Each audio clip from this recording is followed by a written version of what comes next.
A-t-on vraiment besoin d'un plus petit que soi? Est-il nécessaire et vital d'être accompagné d'une personne ou autre, inférieure à nous de par sa taille, son âge, son intelligence? Ces questions ne sont pas forcément abordées tout au long d'une vie, mais doivent l'être désormais, pour chaque individu de notre société.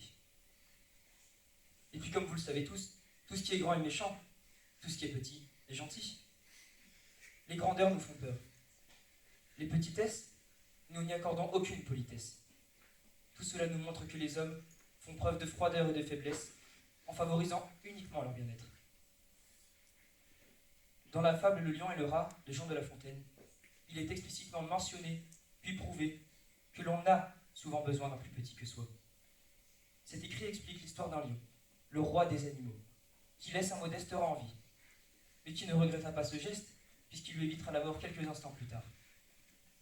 Ce qu'il faut retenir, c'est qu'il ne faut pas mépriser les plus petits ou les plus faibles, car chacun a ses qualités et apportera quelque chose aux autres. Cette morale est d'autant plus vraie du point de vue d'une entreprise. Afin d'assurer son activité, elle a besoin de différentes ressources, notamment des ressources humaines, avec des savoirs et un statut hiérarchique différent. Parlons donc du statut hiérarchique. Il est important et essentiel pour une entreprise d'avoir de bons dirigeants qui prennent des décisions majeures dans la durabilité de l'activité de l'entreprise. Or, prendre des décisions est un fait. Les exécuter, en revanche, en est un tout autre. Les travailleurs de l'ombre. Ceux à qui on ne pense pas vraiment lorsque nous voyons le nom, l'effigie, le logo d'une entreprise. C'est pourtant eux les principaux acteurs de la production. C'est à eux que devrait revenir tout le mérite. Les propriétaires et dirigeants ont besoin de ces gens, le bas de l'organigramme d'une entreprise. Avoir besoin d'un plus petit que soi, peut-être pour se sentir plus grand, plus important. Je me tiens ici, face à vous, et vous me donnez de l'importance. Vous êtes actuellement plus petit que moi. De par ma taille, ma hauteur, je surplombe cette salle. Votre regard, votre écoute est portée sur moi. Vous me donnez plus d'intérêt à mon discours et moi. J'ai besoin de vous. De même, lorsqu'un frère aîné surveille sa sœur, il a plus de responsabilités, il se sent plus important. Ou alors, lorsque des parents donnent la vie, donnez la vie. Il n'y a rien de plus beau. Pour le père et la mère, c'est un immense sentiment de fierté. Pour la pérennité de l'espèce humaine, c'est une étape essentielle. Tout comme l'orthophyla. L'orthophyla, c'est un insecte hyménoptère de la famille des apoïdes. Autrement dit, l'abeille. Une abeille mesure entre 13 et 20 mm. Il en existe près de 10 000 espèces dans le monde entier. Pour la plupart d'entre vous, j'imagine que ce sont des insectes d'une insignifiance telle que vous ne leur apportez aucune reconnaissance. Selon les scientifiques, les abeilles sont apparues sur Terre 100 à 150 millions d'années avant l'homme. Aujourd'hui, elles contribuent à la pollinisation de 80% des espèces de plantes sur Terre. Sans abeilles, pas de plantes. Sans abeilles, pas d'oxygène. Sans elles, pas de vie. Vous pensez donc toujours que l'on n'a pas besoin de plus petit que soi? Ne pas en avoir besoin, c'est mettre de côté une part de nous-mêmes, car peu importe le critère, nous sommes forcément plus petits que quelque chose ou quelqu'un. Alors, pourquoi n'aurait-il pas besoin de nous? Qu'importe notre âge, notre taille, notre intelligence, nous avons besoin d'un plus petit. Donc allons-y, communiquons, partageons avec eux. Ils nous seront obligatoirement bénéfiques. Petits comme grands, adultes comme enfants, nous avons besoin que d'une seule chose, être éloquents. Par une belle journée ensoleillée, un homme marche dans la rue. Grand et fort comme un roc. C'est quelqu'un qui a de l'allure, qui en impose physiquement. Sa démarche, avec des enjambées amples et contrôlées, lui confère une belle prestance. Tous les passants se retournent sur lui. Vêtu d'un costume, pièce incontournable du dressing masculin, il avance, d'un pas décidé, sans voir personne.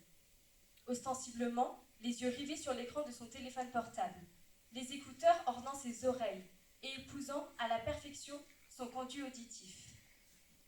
C'est à peine s'il marque une pause avant de s'engager sur le passage piéton. Il avance déjà, son pied chaussé d'un mocassin camel, quand soudain, un petit homme chétif se suspend au basque de sa veste, le contraignant à reculer d'un pas jusqu'au bord du trottoir pour lui éviter la collision avec une voiture électrique qui arrive sans bruit et sans crier gare.